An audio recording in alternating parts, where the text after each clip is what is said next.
Hello, everyone. Welcome to another episode of the Mamahood After Trauma podcast. I am your host, Emily Cleghorn.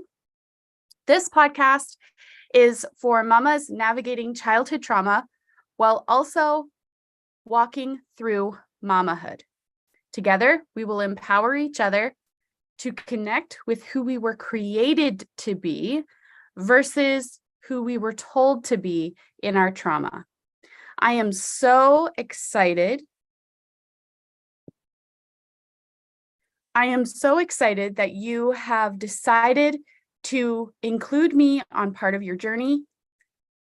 Let's dive in. Today, I am excited to welcome Susan Gold to the podcast. Welcome. Hi, Emily. I'm happy to be here. Thanks for having me. Oh, thanks for joining me. So Susan has gone on a journey of transforming her childhood trauma into adult freedom. So Susan, let's begin by having you share a little bit of your story and what that journey has looked like for you.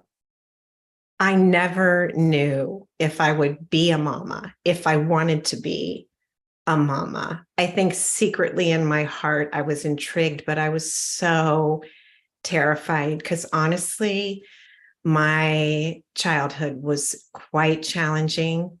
I was raised by a genius astrophysicist who also had a serious issue with alcohol and alcoholism. And my mother soothed through food, compulsively overeating. And back then, they prescribed diet pills for that disorder, and diet pills equated to speed. So you can imagine the interior of my home life. And I was the middle of 5 children. And I loved my family, but there were objects being thrown. It could switch on a dime. You never knew what was going to walk in the front door with my mom or my dad. And we looked good on the outside, but on the inside, it was utter chaos and abuse of every form, slathered in every nook and cranny. So I became a mom very late in my life. I met who I thought was the man of my dreams, and he would have had 7 kids if he could have. So I remember a year into it, we had that conversation, and I said, is this a deal breaker? Because I'm not really sure I'm cut out for this. But by then I was ancient in terms of, having a baby. Most of my friends in their 30s were already getting in vitro injections and blah, blah, blah. So honestly, Emily, I thought maybe there's a shot that I'm not going to be able to get pregnant. And when the dipstick turned blue, let's just say I wasn't dancing around the house in joy. I was terrified, absolutely terrified, even though I was cognitive and we were trying.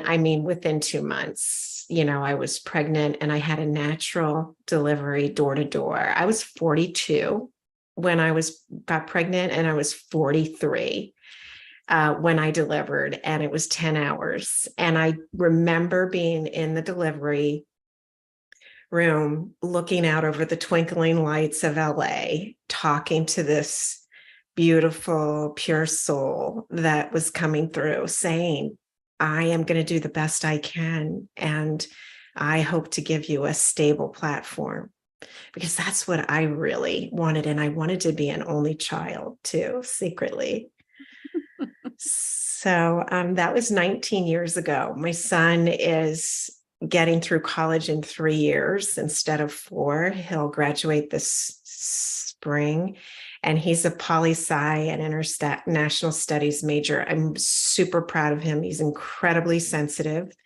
He's had to face a lot of tough issues early, but I'm super proud that I was able to give him a steady platform. He knew when meals were coming. He knew his clothes were ready to go. He got up at the same time for school. And I mean, there was just a lot of safety that I tried to build into his upbringing. Wow. So I can resonate with the feeling of I don't know if I want to be a mama. For me, it was I don't want to screw up a kid like I've been screwed up. I don't want to be responsible for hurting someone in that way. Um, that was my hold up. And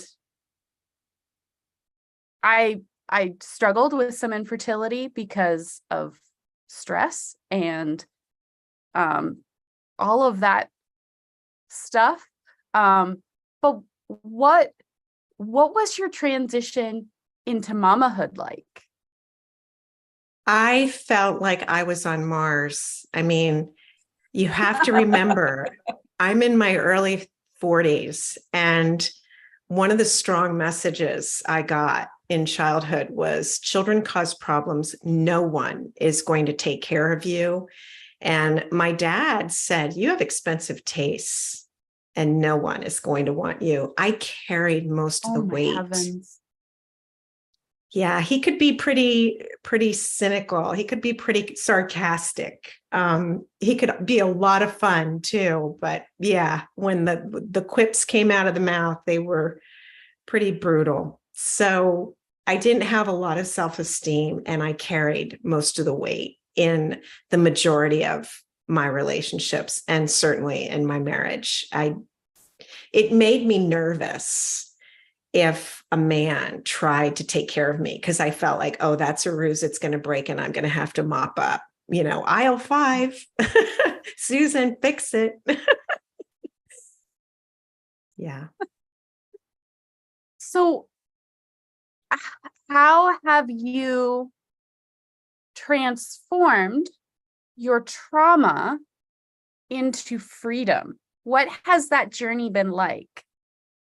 The red flags came up in my early 20s. And the first thing I realized is I had to put the plug in the jug, because I was drinking alcoholically. And that was a lesson to learn, because I thought alcohol made me happy.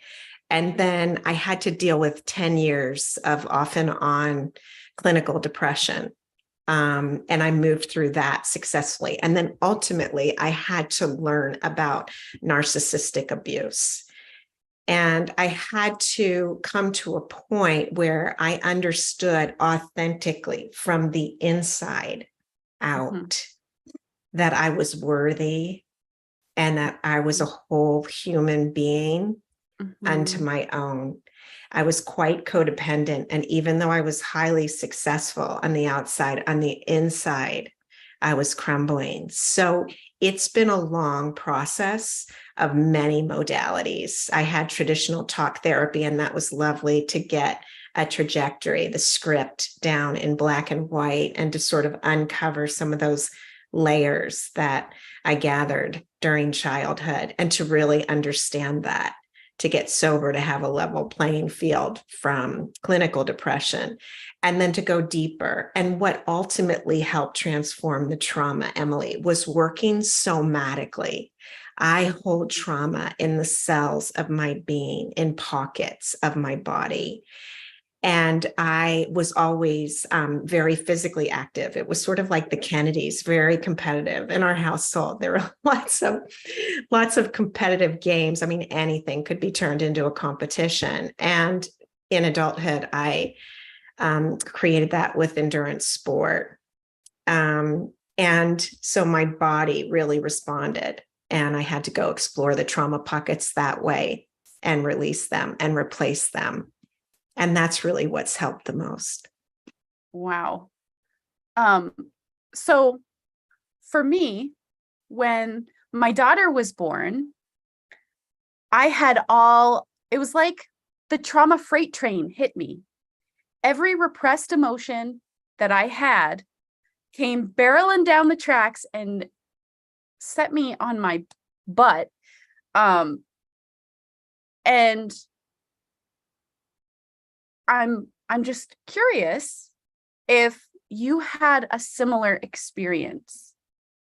So by the time, you have to remember, I was a mom very late in life. It was Mhm. almost like I was the grandmom. I don't think I would have been as prepared in my 20s as I was in my 40s. And I understood that this beautiful being that I was bringing onto the planet had his own trajectory, his own Mhm. experiences, and his own sort of roadmap for his soul's evolution. And I really respected that. He was not an appendage of me.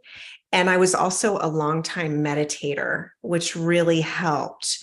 Most of the time, I felt way out of my element. I was a professional. I was slinging deals, to meet the mortgage payments.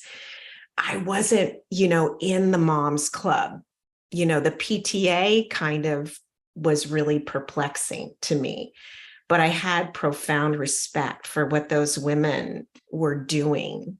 And the thing that I probably had the most fear around was that I would physically harm my son or cross an inappropriate boundary, a physical boundary that would be inappropriate. None of those things, neither of those things happened. And I really had to just breathe through it and get help when I needed it, whether that's from a professional or a cherished friend, and understand that my role as a mother may look and feel different in my 40s than it would have been in my 20s or even my 30s. Yeah. So, what advice do you have for a mama who is just beginning her transition, and turning her trauma into freedom? And perhaps she feels like it's not possible. First, you're brave. You're Mhm. not alone. You're on this path for a reason. Those traumatic experiences that I had, Emily, all served purpose. I'm grateful for my father and my mother and the roles they played, and my siblings. I appreciate the fact that I was born into the family that I was. And the same goes for any of us embarking on this path now. It's all for purpose if you're open and willing. And it takes tremendous courage to be honest and to really Mhm. explore. And yes, you're doing it to have a healthy family and children, but honestly, you're doing it for that beautiful inner child within Mhm. that's walked through all of it with you and is muddied and bruised and kicked and beaten. But it's all to love her and to Mhm. connect with her and honor her. Mhm. So, where can people connect with you if they want to connect with you further? If you feel moved, just go to susangold.us. Everything is there. And my memoir was recently published. It's called Toxic Family: Mhm. Transforming Childhood Trauma into Adult Freedom. And there's a workbook in the appendix. And I think that's really the great starting place. People are really resonating and they're connecting and they're shifting. The same exercises that I use to get through my traumas and to shift are in that appendix. Wow. Thank you so much for sharing your story and your journey. I appreciate you for joining me on the Mamahood After Trauma podcast, and I hope to stay connected. Emily, I look forward to it. And thank you for all you're doing to produce such amazing conversation on a sensitive topic. Thank you. Thank you. Enjoy the rest of your day. Thank you for tuning in to this episode of the Mamahood After Trauma podcast.